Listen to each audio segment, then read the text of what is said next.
your mom is gonna love this. Don't forget a spoon.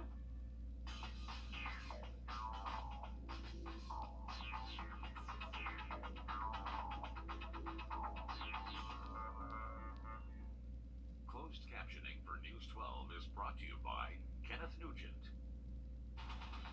From the station that's on your side, this is News 12 First at 5. Happening now, the polls open for South Carolina's primary election. We're going to bring you a look at the candidates and what's at stake right now. Plus, 2 years after an Atlanta police officer shot and killed Rayshard Brooks, the community calls for justice at the site of the same Wendy's where he lost his life. But first up, a day of really ups and downs in the weather. Scorching temperatures before those storms rolled in to cool things down a bit. Going to give you a live look right here over downtown Augusta. Let's send things over to First Alert Chief Meteorologist Riley Hale. Riley, what are we looking at now? It was pretty loud earlier. It definitely was. We had some strong thunderstorms out there earlier today. You can see each one of these circles on the map here is actually a report of a tree down, a power outage, and we did see those storms move through earlier today, but luckily did cool us off, so we're not expecting at least to see those temperatures near 100 like we did call for yesterday. So these storms showed up a little bit early, and they did cool us off, and all this cloud cover in the wake of them is going to keep us relatively cooler into this evening and tonight. But rain chances are tapering off, so we're not expecting rain for the rest of this evening and tonight.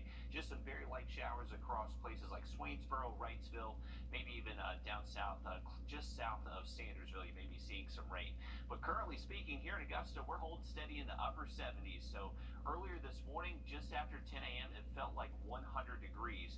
But as soon as these storms did start, we did see those temperatures drop in. Most likely we'll feel like the 80s and 70s as we continue into this evening and tonight.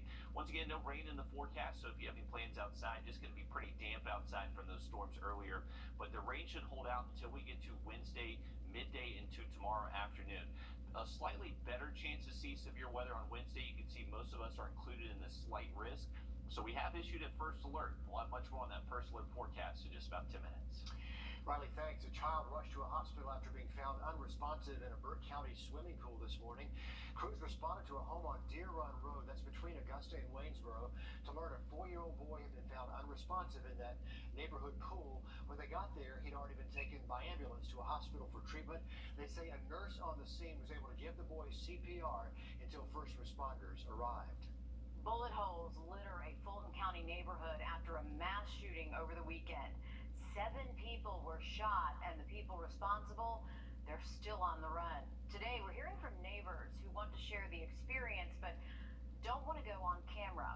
One neighbor says there were at least 200 young people dancing in the street right before the shooting happened. He says he's surprised police didn't respond to the party before things got dangerous. My truck was bullet-ridden. A couple of my neighbors down the street, houses were bullet-ridden. And it was just chaos. Definitely frightening and concerning. And it didn't have to be that way because it could have easily been broken up. I don't know what kind of patrol is going on. Officials say the 7 victims were rushed to a nearby hospital, and 1 victim had critical injuries. 2 years after an Atlanta police officer shot and killed Rayshard Brooks, the community is still fighting for justice there. Brooks was killed in that Wendy's on University Avenue back in 2020. His death sparked days of protest in which the restaurant was set on fire and burned to the ground. As Yasmina Alson reports, people from the community went out to the site Sunday to rally in memory of Brooks. You see the chill bumps kind of run down me. I can't believe it's been 2 years already. It really seems like it happened yesterday. It was emotional for Gary Stokes to be back here. It's been 2 years since Rayshard Brooks was shot in this parking lot by an Atlanta police officer. Family, friends, and community members brought flowers, balloons, and strong messages for justice for Brooks. We're just letting justice take its course, but at the same time, we are still here and waiting to get justice for the Rayshard Brooks family. The Georgia NAACP President Gerald Gregg says that justice for Brooks is moving too slowly. He tells us that it's up to a jury to determine what happened and that the video from that night shows it all. Back on this day in 2020, Brooks was sleeping in the Wendy's drive-thru. When officers arrived, video shows that Brooks failed a sobriety test, resisted arrest, struggled with officers, grabbed an officer's taser, and ran off. While running, Brooks tried to fire the taser toward the officer chasing him. That officer, Garrett Rawl, then shot Brooks. Rolfe was fired, but he was later reinstated. The message here today remains the same as 2 years ago. It doesn't matter how it happened, it still was a gun that was used, so it's considered still gun violence at the same time. We're really trying to get the community to come together and actually stop what's going on right now, because there's going to either end up a lot more Rayshard Brooks or just a lot more innocent people. Just days before the rally and the 2-year anniversary of Brooks' death, the attorney for Officer Rolfe filed a lawsuit against Atlanta, Fulton County. That's according to a source close to the case. The department fired Rolfe days after Brooks died, but the city's Civil Service Board did reinstate him, finding that his supervisors did not follow city code in dismissing him. Right now, he is still on leave. A former Aiken County coach pleads guilty to inappropriately touching and biting a 12-year-old girl. Benjamin Kesserling was sentenced to 10 years in prison and must also register as a sex offender and wear an ankle monitor. Kesserling was a junior varsity volleyball coach at Midland Valley High School. He was arrested back in 2020.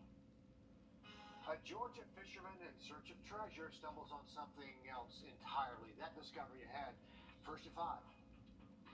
And severe weather looks possible again on Wednesday. We have issued a first alert. We'll have an update on the forecast coming up next. Time. Call my dad. Overnight, severe weather blew through the Midwest, leaving a path of destruction. Storms packing winds of more than 80 miles an hour down trees in numerous communities and tore the roof right off a Chicago apartment building. Forecasters say the storms were fueled by a heat dome, and here's something we're all too familiar with. 100 million Americans now sweltering in 90-degree plus temperatures or higher. So rough weather, whether it's the heat or something severe, but today in Augusta, we really got lucky with the rain relief. Yes, and if you haven't been on Richard's Facebook page, he posted a picture of himself getting stuck in the rain running today. Yes. I mean, you were drenched. I was worried about running in the heat. That was not a concern. Not your problem. Not a problem. I was a drowned rat out there.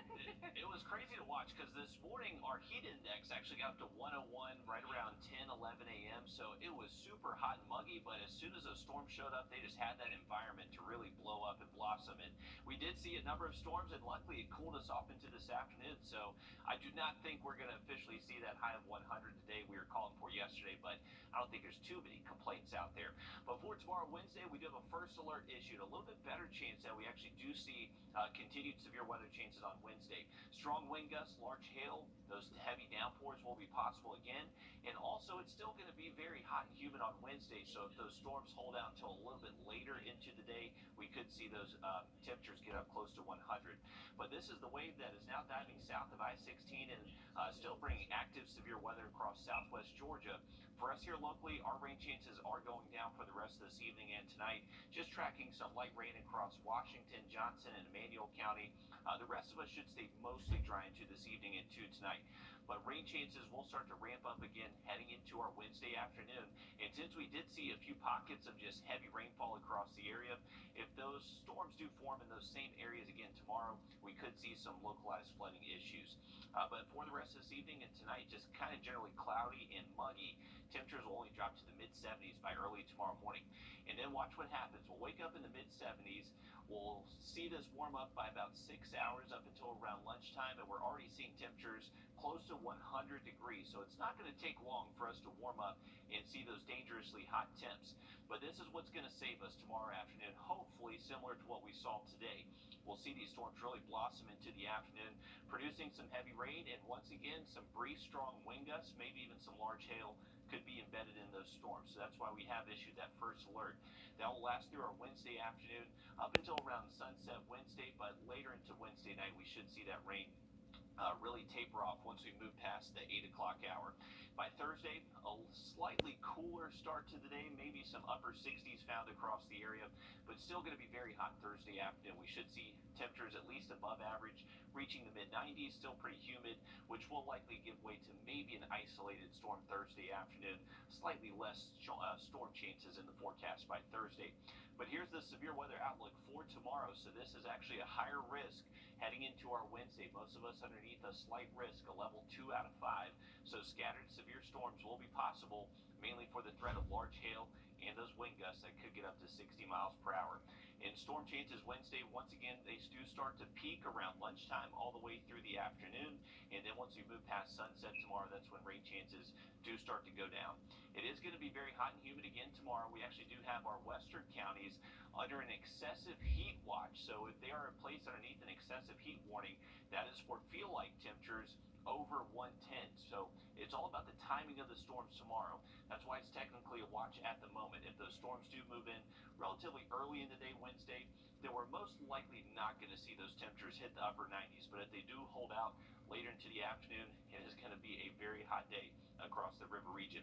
Luckily for our Father's Day weekend, it's looking much better. Temperatures will cool down and that humidity will go down as well. Here at home and across the state, South Carolina. In Columbia, I'm Mary Green. No Democrat has been elected to a statewide office in South Carolina since 2006, but the last one to do so was a superintendent of education, Jim Rex. The next January 6th hearing postponed unexpectedly, but today we're following up on a Georgia connection to the national hearings. That's ahead on News 12, first at 5. The live I can be back.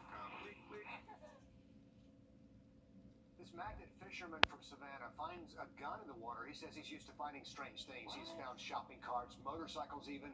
Guns, those are not that normal. No, that's crazy. It doesn't have its serial number, which means investigators cannot find who it belongs to.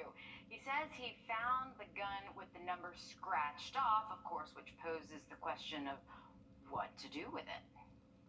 It could be a stolen weapon, and somebody could just scratch the serial number off of it. Somebody don't want to have it traced, and since there's no serial number on the gun, we're just going to get a court order signed by the Superior Court judge and have it destroyed.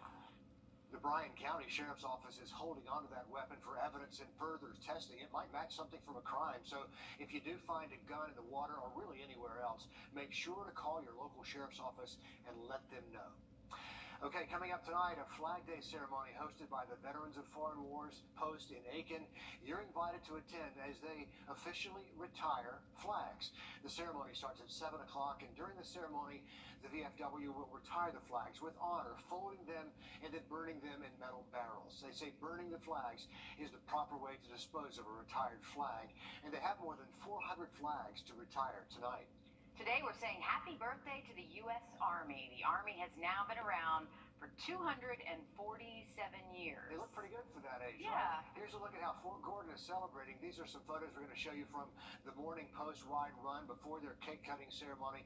You always exercise before you eat cake. Yes, That's the there you rule. go. About 2,000 service members took part in this. Fort Gordon says this year's celebration focuses on people who make defending America and its values 24/7 possible. That includes the soldiers, the families, of course, who also make endless sacrifices, and, of course, civilians.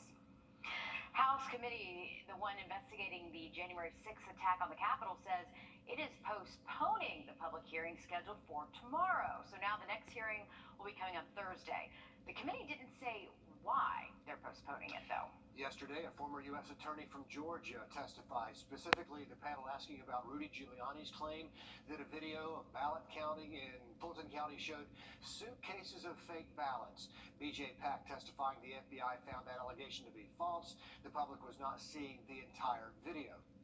Found that the suitcase full of ballots, the alleged black suitcase that was being seen pulled from under the table, was actually an official lockbox where ballots were kept safe.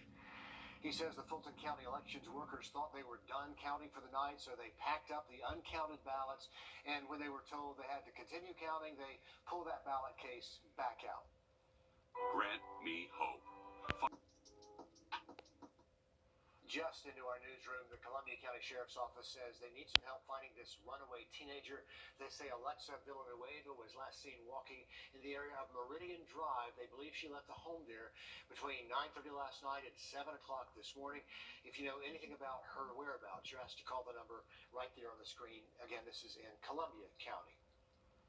Well, temperatures today did stay away from the 100s. We were able to make it into the mid to low 90s before those storms did start before lunchtime. So without the storms, we would have likely been well over 100. But luckily, those storms did bring a lot of rain-cooled air and also that cloud cloud cover, keeping us below 90 degrees for the rest of this afternoon and evening. Heading into tomorrow, it's looking just as hot and humid. The timing of the storms will determine if you do get up to that 100-degree mark. If they do start relatively early into the day tomorrow, like we saw to this afternoon, then we're going to see those temperatures stay a little bit cooler. But strong wind gusts, large hail, also some heavy downpours going to be possible again on Wednesday, which is why we have issued the first alert. And remember that with the changing weather, as we saw today, the best way to stay on top of it is that first alert weather team app. Tim was posting a lot of updates to this about those storm chances earlier this morning, and that interactive radar, always a great tool to have whenever these storms do pop up into the summertime. Now, for the rest of this evening into tonight, it does look mostly dry across the area. And for the first part of our Wednesday, storm chances don't really start to go up Wednesday until we get closer towards the noon hour. And any time past lunchtime, that's when we're expecting a good chance to see those scattered severe storms producing those strong wind gusts. Very heavy rain is going to be possible as well. And if these fall in the same spots that those storms happen today, then we could see some localized flooding issues as well. Now, temperatures will start to go down as we head into this weekend. So luckily for any Father's Day weekend plans you have, it does look dry and the humidity will be lower. But hot temps still most likely topping out to the 90s each day for the next 7. All right, thank you, Riley. Still to come, a deadly shooting today follows a violent weekend in Augusta. We're following up with the sheriff's office on efforts they're taking to prevent crime. All of this when News 12 First at 5 continues. We're back in a bit.